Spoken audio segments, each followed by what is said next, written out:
Well. We didn't think we'd be sitting here talking about our skipper potentially, and that's the key word, potentially, wanting to leave the club. But news like that deserves an emergency pod. We're here. Joel's here. We're going to discuss this. Joel, did you think we'd be chatting about this at all? I think it's one of the last names I would have thought we'd be talking about in this category. No, it definitely wasn't something that I expected to sort of come up at all. But understanding sort of, I guess, the rationale, it makes a lot of sense, and it's making more sense the more that I've heard about it. So yet again, nothing's overly confirmed yet, but it's got that really strong feeling of a manager that's leaked a fair bit of information. His manager is David Trotter, for those who also are ex-North superstar. He would have been great if those injuries didn't happen to that poor fella, but that's his manager. And it's interesting though. Definitely not what I expected, but makes sense. What are your thoughts when you first heard it? Like, I mean, it's not the Zeret situation, but it's a situation all the same. Yeah, I mean, that's the obvious one to link it to. It's interesting right now, like 3 captains wanting to try and head off. I approach it similar than I approach the Merritt one. Obviously, there's not as much smoke to this one, I don't think. But when there is smoke, there is fire. I don't think it'll happen until it happens. I think that's the way I take this. I do have the article up here really quickly, and I was just going to quickly skip through this for everyone. I'm sure everyone's read this or heard enough, but, this is on the 7 News. Mitch Cleary, I believe, broke this. I can't see the name on here, but I believe it's Mitch Cleary. North Melbourne captain Jy Simpkin exploring bombshell move away from the Kangaroos. The captain has 4 years to run in his contract, but has harboured frustrations over his role in the team. And we'll pick apart these sentences in a second. The management of North Melbourne captain Jy Simpkin has started sounding out clubs to gauge interest in the contracted midfielder over a potential trade. Simpkin, 27, has 4 years to run in his contract at Arden Street, but has harboured frustrations throughout 2025 over his role in the Kangaroos lineup. It comes as fellow captains Oscar Allen and Zach Merritt initiate moves away from their current clubs. And then, it goes on here. Pure midfielder early in his career, blah, blah, blah. Simpkin won praise. Just a little bit of background, on him. So there's some key things there. I mean, his management sounding out potential moves. It's one of those ones for me where I think, doesn't everyone kind of do that?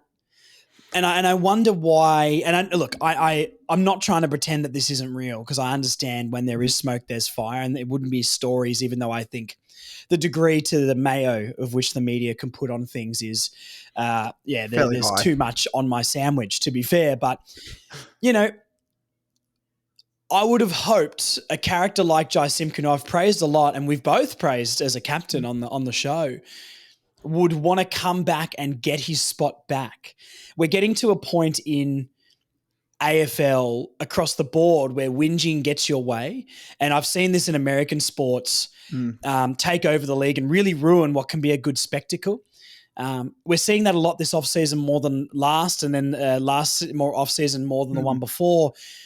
and talking to Eston fans and things like that, they're saying, well, we're going to get heaps for Merritt because, he's contracted. Well, the player always gets their way. 9 times out of 10, the player gets their way. Port Adelaide accepting pick 16 instead of what would have been pick 3 from us for Houston is a prime example of this. To get back to the Simpkin stuff, it's like, I don't know how to feel about, the sentence to you, right? How do you feel about this? The sentence of he's not happy with his amount of midfield time. Do you think that's a justified feel from his point of view? Because I think he got plenty of time in the midfield. I don't think he did enough with that midfield time. And I think with the young crop we've drafted, that's just a given. And he was quite good around the ground. I think he showed goal-kicking ability up forward, got plenty of touches on the wing. I'm interested. What did you think about that when you sort of read that part about the reason being his midfield time or lack of there? Yeah, I mean, I wasn't overly surprised as much about this one. Like for a move, though? For a move, I mean, like, it's a bit of a strange one for him to move. I mean, I actually think this could be a marriage of convenience for both sides, which is really, like, I mean, you look at our midfield, Parker's come in and taken basically 90% of what Jai's done, and I don't think Jai's best role is in the middle anymore. Then you've got LDU, who's obviously going to get them. Sheasel, obviously going to get those minutes. And you've got Tom Powell still through there, George Wardlaw through there. And next season, you're going to have Finn O'Sullivan starting to get a bit more time there and Colby McKercher getting more time through there. I've got a feeling, my gut feel is this has all come after the exit meeting.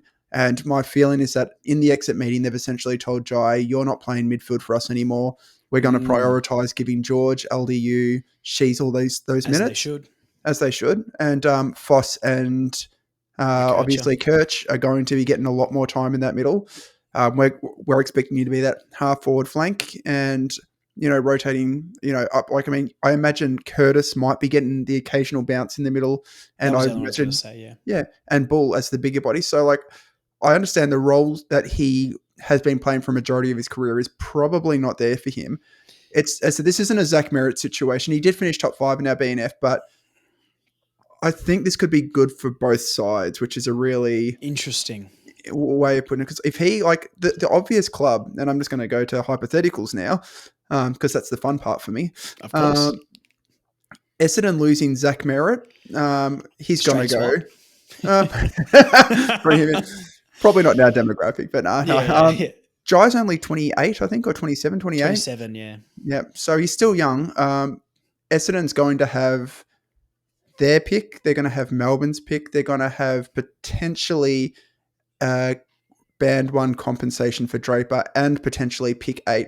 I would be asking for a top 10 pick from Essendon, or we keep him. And I think Essendon would be just about, like, they lose Zach Merritt. That midfield looks very young and very inexperienced. Brad Scott reunion could be back across there. True. And, like, all Slimy of that. Dog. Yeah. I mean, but, like, I think that works out better for both parties because not only that, when Jy steps outside, and I still love Jy, I want to keep Jy in our best 22. Yeah. But if Jy leaves, you also open up space for a Dersma to get more time into that specific role. We've already got a plethora of those high half forwards. I actually think it's not the worst for... There was an example that I saw on Big Footy, which was a really good one, which was Geelong lost Lee Colbert, really young superstar player, ended up turning that into, I think it was Enright and Mooney, and were able to move up and really change. I think, we potentially could move this into that category. Don't necessarily have to go for a young player. Essendon does so many players that I really want, except for probably Caddy. And we're not going to get Caddy for him. They're not giving up Caddy and Kako. They're probably the two you'd look at. Can't touches, and probably Zach Reid would be the other one. So I don't think we'll get those, but there's options to move here, and I think it's not bad for either party. That being said, if we keep Jy, it's not going to... I'll be very happy still because I quite love Jy and would love him to be a one club player, but I don't think this is... I think we could turn this into a real positive in the right situation. So interesting, yeah. I feel a little bit differently of, like, I don't want to turn this into draft picks. I just don't... I don't care about draft picks anymore. And that's a big statement. Of course, to a degree I do, but I don't think draft picks are necessarily on our timeline with this draft being a weaker draft and nobody really standing out as much. I'm pretty over draft picks, mate, and I'm pretty over 18-year-olds coming into the club. Yeah, but no, I get what you're saying. We need to win at a certain point, and if we keep going through draft picks, it's going to prolong our move up the ladder. If you're getting rid of a guy like Simpkin, I want players. I want I want players in positions we need. Essendon, the hypothetical you threw up, but go find the best key defender you can find and trade Simpkin for that. If we are going to do that, my stance on this, I don't want Simpkin to go. That's how I felt off the top. I would like Simpkin to stay. I think he is a good captain, and we'll get into a conversation about his captaincy in a second. But I get the frustration. I think demanding a move straight away is not the right way to approach it. Let's just say. I think. Yes, and we didn't even really mention Tom Powell in that conversation before about all the midfielders on top of the ones we talked about. So, yes, there is competition, but you're the captain, mate. Go and get your spot. What are we doing? I can't see, to be honest, To be honest, I don't see him getting that spot. I honestly don't see that in our And best that's 22. fine right now. But if he comes back next year and averages mid-20s and 10 clearances and something, you can. Tom Powell is on the outer there as well. You know, she's all long term. We don't know if he's going to be that midfielder or that half forward. There's no opportunity. That's what I'm saying. You're the captain of the football club. You can get your spot back if you really, really want it. And that is form. If Simpkin's form never dipped, he doesn't lose his spot in the midfield. She stays out of there for the season. Do you know what I mean? So, Yeah. and I agree with you. It's probably about an exit meeting and that sort of stuff. But I don't know. Once again, you've signed the deal. He's committed to North. He's the captain of the club. I would hope that it's more over frustration, yes. I just hate the way that people do this these days. These are grown men. These aren't children, and they're acting like children, like wanting to leave the club straight away. Going from, fronting up in the media for us and being the face of the football club as the leader and the captain, to now wanting out after a potential exit meeting, if that is what happened. It just doesn't sit well with me, mate. And I don't like this modern type of player empowerment. It's ruined the NBA, and that's why they had to change the CBA because of it. It's ruined a lot of the Premier League. We've seen for Premier League fans out there, Alexander Isak for Newcastle be a great player for them. That club has made him the player he is, and then he went, well, even though I've signed a long-term deal, I want to leave now, so I'm going to act like a child and leave. It's embarrassing. It's honestly embarrassing, and it really frustrates me that players think this is the way to go. And yes, it gets the results, but I hate that players these days are willing to give up integrity for their moves. Merritt is in this category as well. Petrarca is in this category as well. I know they haven't left yet and that sort of stuff, but I don't want this to be part of our sport. And I know this is a wider conversation and we're focusing on Simpkin here. So I'll rein this back in a little bit, but do you think he can be captain even if he does stay after this? And if he does stay, wouldn't taking the captaincy off him make him more disgruntled? I mean, I'd take the captaincy off him at this point. I was happy for him to be captain. I would have been happy for him to be captain again this year. By this year, the year coming. Yep. But if there's any grumblings that he's not fully bought in or fully, thing. I was sort of almost in the boat of not having him captain next year just to focus on his footy and focus on his gameplay and give it to maybe a Larky. Or someone like that who deserves it. Larky's the one for me too. Larky's the one who makes the most sense. I wouldn't give Shees the role just yet, not because Shees couldn't do it, but he needs to have his time to focus on himself and focus on just getting better. Yeah. I'm not as opposed. As I said, the Zerrett situation, I'd be a lot more upset with. As an SL, North fans, I reckon you'll find will be a bit split about this. There'll be people that are upset that he's doing it. I'm not as upset because I can honestly. And I don't think it's necessarily throwing the toys out of the cot. I genuinely think he had a really bad exit meeting. And my gut feel is that he plays the role and he plays it very well for us, but the role that he wants to play isn't there. And he's not it's not like there's no space, there's space for other people to come into this role. And it's not, for me, it's not a sky's falling. It's more of an opportunity. The other obvious option I should probably go to would be an Adelaide who's crying out for midfielders at the moment. Like that, and we're wanting Jordan Butts. A deal could be made in that sort of situation. That, obviously. Oh yeah, I want more definitely. But you bring a key position defender in that's going to be best 22, and you bring in something else, and they get a midfielder that's best 22 for them immediately, in their prime. I honestly think for both clubs this could end up. It's one of those ones. I don't want to lose Jarwin to be a one club player. I see this. But I see this as an opportunity for both of them. He's been sensational for us during our hardest period. I do understand he wants to play midfield. It's you get the young guys that Wilfield will explore his options as he should. But he's not going to get those midfield minutes, and he's not going to get it into the side. If he goes to another club, you wouldn't begrudge him. And I think Sheasel, even though he's a longer term player and he's contracted for longer. He's in the exact same boat really at this point of his career, and he's in his prime. He's wanting to be playing his best footy, and he's not probably going to play in his prime position for us. Yeah, I get you. I think, I don't know. I'm so torn. And look, we're doing this pod so quickly after I've got home from work, and we've just turned the mic on and we're going to get something out just to to have a discussion for all the North fans out there. So look, take everything we're saying with the understanding that we are doing this without really sitting down and thinking about it. This is more of a first reaction, but yeah, it's a hard thing. I don't disagree. I think the one thing I want to say to North fans as well is like for now, I put up a status about it on Facebook, and the entire comment section is just slaughtering the guy. Yeah. And I just don't think that's the correct response. Everyone's saying he's not good enough. That's just not true. Like, you know, He makes our best and fairest. Yep, he makes our 23 pretty easily. You know, even though he wasn't in the midfield, he's always going to play another position. He is still our captain currently as well. So try and show a little bit of respect. And he hasn't come out and said this. This is a reporter reporting this. You know, I don't know what's right and what's wrong with that. The reporter probably doesn't as well. They want the headline. They're going to juice it up to make it look like he wants out. Wait till we hear more articles come out about it, and let's see how it develops before we go online and we say bad things to him about him and that sort of stuff. So let's try and keep it a bit respectful. He's been so good for the footy club, like you pointed out. He is a top 5 best and fairest. He's won his own best and fairest. I can't remember what year that was, but you know, let's not act like he's completely out and just get rid of the bloke. I think that's a bad response to it.